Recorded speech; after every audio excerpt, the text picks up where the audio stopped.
जय हिंद दोस्तों, आईटीआर का सीजन चल रहा है। आप अपनी इनकम टर्नओवर स्टेटस के हिसाब से आईटीआर 1, 2, 3, 4 का फॉर्म भर रहे हैं, लेकिन बहुत सारे केस में अगर आपकी टर्नओवर 1 करोड़ से ज्यादा है, अगर आपकी सर्विस रिसीट है 50 लाख रुपए से ज्यादा है, तो पहले किसी चार्टर्ड अकाउंटेंट से आपको टैक्स ऑडिट करवानी पड़ेगी। उसके बाद ही आईटीआर 3 का फॉर्म आप भर सकते हो। दोस्तों, आईटीआर की जो ड्यू डेट है आज की तारीख में तो 30 सितंबर है। हो सकता है ये आगे बढ़ जाए, लेकिन कुछ चेंजेस इस ऑडिट रिपोर्ट के अंदर आपको पता होगा। जब एक ऑडिट रिपोर्ट भरी जाती है तो फॉर्म 3CD भरा जाता है। पॉइंट नंबर 1 से लेकर के 44 यानी कि 44 पॉइंट एक चार्टर्ड अकाउंटेंट के द्वारा आपके बारे में भरे जाते हैं, जिसके आधार पर आपका इनकम टैक्स वाले डेटा चेक करते हैं। कोई नोटिस जारी करना हो तो उसी के आधार पर ही जारी होता है। तो इस साल दोस्तों काफी सारे चेंजेस टैक्स ऑडिट रिपोर्ट में आ गए हैं। ये क्या क्या चेंजेस हैं उसके बारे में आज हम विस्तार से डिस्कस करने वाले हैं। तो देर ना करते हुए टैक्स ऑडिट फॉर्म 3CD में क्या क्या नए changes financial year 24-25 assessment year 25-26 के लिए आए हैं जान लेते हैं।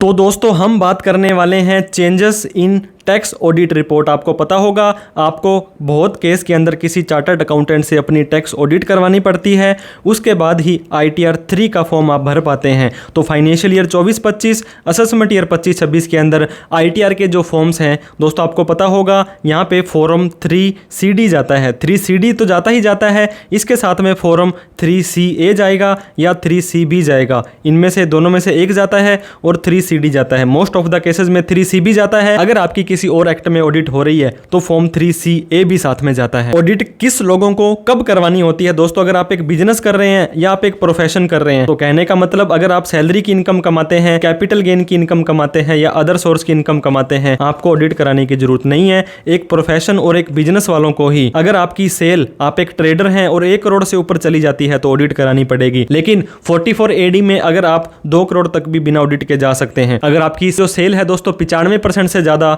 अदर देन कैश आती है तो 3 करोड़ तक, और सेल और रिसीव्ड दोनों ही 95% से ज्यादा अदर देन कैश आती है तो 10 करोड़ रुपए तक भी आपको ऑडिट कराने की जरूरत नहीं है। अगर आप एक सर्विस प्रोवाइडर हैं, doctor, engineer, chartered accountant, lawyer हैं, तो आपके लिए 50 लाख की लिमिट है। लेकिन 95% से ज्यादा आपका ऑनलाइन काम आता है तो 75 लाख रुपए तक भी आपको टैक्स ऑडिट करवाने की जरूरत नहीं है। तो दोस्तों ऑडिट मैंडेटरी आपकी हो जाएगी। अगर इस टर्नओवर को क्रॉस कर जाते हो, एक चार्टर्ड अकाउंटेंट के द्वारा आईटीआर 3 का फॉर्म भरना पड़ेगा। आईटीआर आप भरेंगे और आपकी जो ऑडिट का फॉर्म है वो सीए के द्वारा भरा जाएगा। दोस्तों आईटीआर की ड्यू डेट आपको पता होगा हर बार 31 जुलाई 2025 होती है। इस बार सरकार ने 29 जुलाई को, सिर्फ 2 दिन पहले तक तो इन्होंने आईटीआर 3 का फॉर्म ऑनलाइन जारी किया है। तो इस डेट को बढ़ा करके 15 सितंबर कर दिया है, जो कि नॉर्मल आईटीआर की ड्यू डेट होती है। हो सकता है आगे और बढ़ जाए।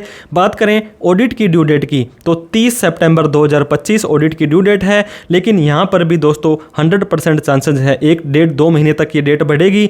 जब आपकी ऑडिट हो जाएगी उसके बाद ऑडिट वाली आईटीआर के लिए 1 महीने का एक्स्ट्रा टाइम 31/10 तक आ जाता है।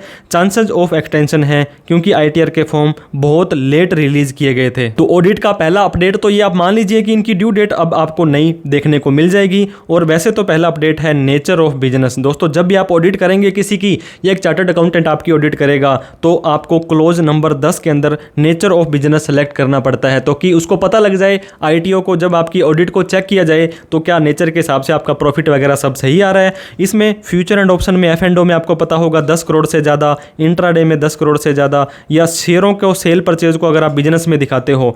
इसके अलावा सोशल मीडिया इन्फ्लुएंसर अगर आप हो तो दोस्तों क्या होगा, आपको इन्हीं के अंदर से ही कोड सेलेक्ट करना पड़ेगा। पहले आपके लिए ये कोड नहीं आते थे।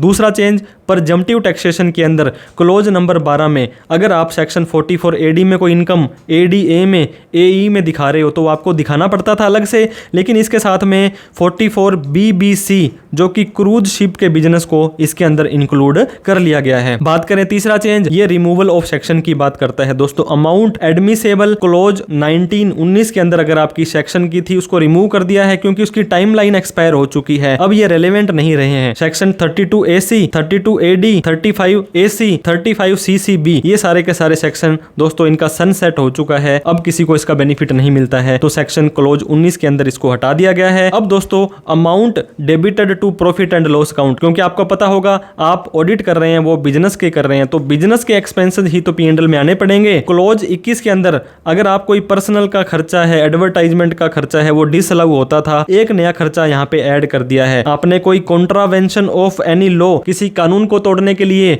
या विवाद से विश्वास स्कीम या एमनेस्टी स्कीम के अंदर कोई जुर्माना वगैरह या कोई पेनल्टी टैक्स भरा है, उसको भी आपको अब अलग से दिखाना पड़ेगा। बात करें क्लोज नंबर 28 की, दोस्तों इसको इस साल की ऑडिट से रिमूव कर दिया गया है। क्लोज नंबर 29 की बात करें, इसको भी ओमिट कर दिया गया है, जहां पर आपका कंसीडरेशन इशू ऑफ शेयर था इनकम फ्रॉम अदर सोर्स का, उसको अब आपको दिखाने की जरूरत नहीं है। MSME माइक्रो स्मॉल और मीडियम एंटरप्राइजेस, दोस्तों आप किसी व्यक्ति से लेन देन करते हो और सामने वाला MSME के अंदर रजिस्टर्ड है, और मजे की बात क्या है दोस्तों, या तो वो मैन्युफैक्चरर है या सर्विस प्रोवाइडर है और आप उससे बिजनेस करते हो, और सन्ड्री क्रेडिटर आपने उसको कोई पैसा देना है 31 मार्च 2025 को, और वो पैसा 15 दिन से ज्यादा पुराना नहीं होना चाहिए। अगर आपका कोई भी एग्रीमेंट हुआ है तो 45 दिन से ज्यादा पुराना नहीं होना चाहिए। तो क्लोज नंबर 22 को चेंज कर दिया गया है, पुराने को हटा करके नया डाल दिया गया है। 43BH आपको पता होगा, जितनी पेमेंट आपने 31 मार्च को आउटस्टैंडिंग थी और उसको नहीं दी तो आपके ये खर्चा डिसअलाउ हो जाएगा, इतने रुपए से आपकी इनकम बढ़ जाने वाली है। एक और चेंज दोस्तों,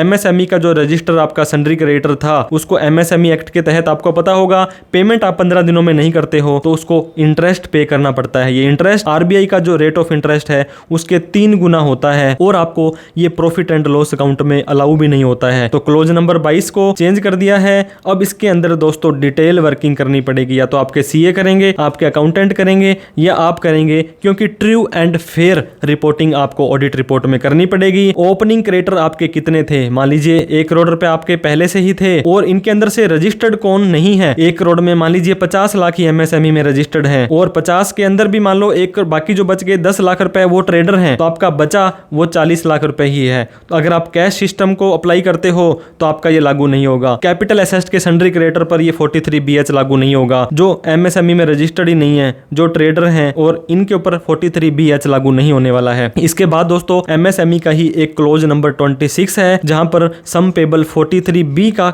ध्यान दिया जाता था कि जब आप पेमेंट कर देंगे तभी आपको वो खर्चा अलाउ होगा। तो 43B के अंदर H को इंक्लूड कर लिया गया है। लास्ट ईयर का कोई खर्चा आपका डिसअलाउ हो गया था, लेकिन इस साल आपने उसको पे कर दिया तो इस साल वो खर्चा आपको अलाउ हो जाने वाला है। इसके बाद जो चेंज आए हैं दोस्तों लोन के अंदर, क्लोज 31 में सेक्शन 269 SS ST के अंदर मेड ऑफ पेमेंट के अंदर ऑनलाइन में अगर आप यस करते हो तो आपको नेचर देना पड़ता है। अब आपको एनी अदर मोड भी दिखाना पड़ जाएगा दोस्तों, किसी से लेने थे, किसी को देने थे, और ये चीज भी आप वहां पे अब दिखा सकते हैं। Buyback of share close 36B, buyback of share की यस करके आपको यहाँ पे डिटेल उसकी कॉस्ट वगैरह अब डालनी पड़ जाने वाली है। तो दोस्तों आपकी भी अगर ऑडिट एप्लीकेबल होती है तो आप टाइम से ऑडिट करा लें, नहीं तो आपको टर्नओवर का 0.5% या 1.5 लाख रुपए तक की पेनल्टी लगाई जा सकती है। वीडियो अच्छी लगी हो तो लाइक करें, और भी इस तरह की इन्फॉर्मेटिव वीडियो के लिए आप हमें सब्सक्राइब करना ना भूलें। इस वीडियो को उन सभी लोगों में शेयर करें जिन्होंने अपनी ऑडिट अभी करवानी है। कोई डाउट क्वेरी क्वेश्चन हो, किसी भी तरह की कोई प्रोफेशनल हेल्प आपको चाहिए हो तो दोस्तों आप हमें कॉल, मैसेज, व्हाट्सएप कर सकते हैं। Thank you so much for watching this video. जय हिंद, जय भारत।